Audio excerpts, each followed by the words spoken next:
Gusto mo bang ma-achieve ang ganitong luto sa pichi-pichi? Malambot at napakasarap. At bukod pa nga doon ay talaga namang melt in your mouth. At masasarap nga ito kung i-coat natin to sa kinayod na nyog. Isa nga rin ito sa aking mga bestseller sa aking munting business na kakanin. Kung gusto mo rin ng ganitong outcome or ganitong luto sa pichi-pichi, panoorin mo ang video na to hanggang dulo.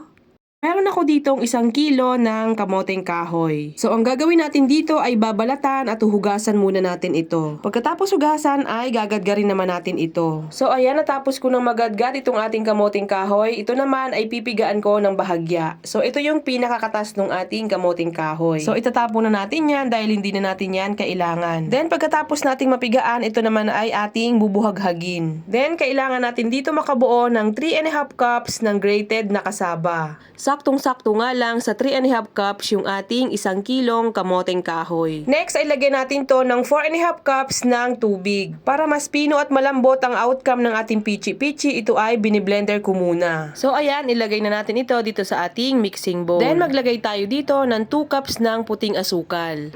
Then haluin lang natin ito until matunaw yung asukal. Next ay maglalagay tayo dito ng 2½ to 3 teaspoon ng lye water. So ito po yung pampakuna sa ating pichi-pichi. Then i-mix lang ulit natin ito.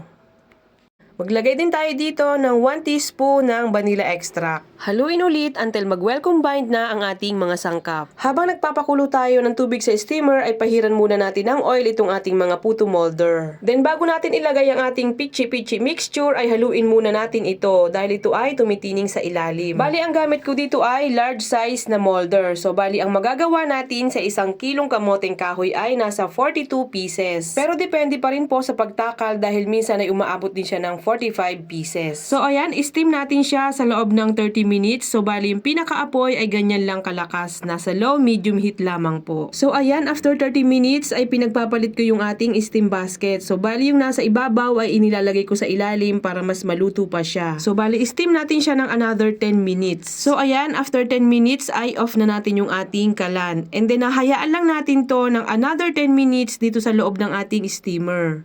So ayan, after another 10 minutes ay luto na yung ating pichi-pichi. So kung mapapansin nyo, may mga tubig sa ibabaw. So madali lang yan, tanggalin nyo lang yung pinaka-excess na tubig. Then kapag naalis na natin yung tubig sa ibabaw, ay tuluyan na natin itong palamigin. Dapat ay malamig na ito bago natin ito i-unmold. Isa nga ito sa mga bestseller ko sa aking munting business na kakanin. Kaya naman kung gusto mo ng ganitong pichi-pichi ala Amber, sundin mo lang ang ating mga sangkap at procedure at tapusin mo ang video na to hanggang dulo. At sinisigurado ko sa inyo na kapag nakuha nyo ang tamang sukat at tamang timpla ay papatok din ito sa lugar nyo. At ayun lang muna for today. Bye!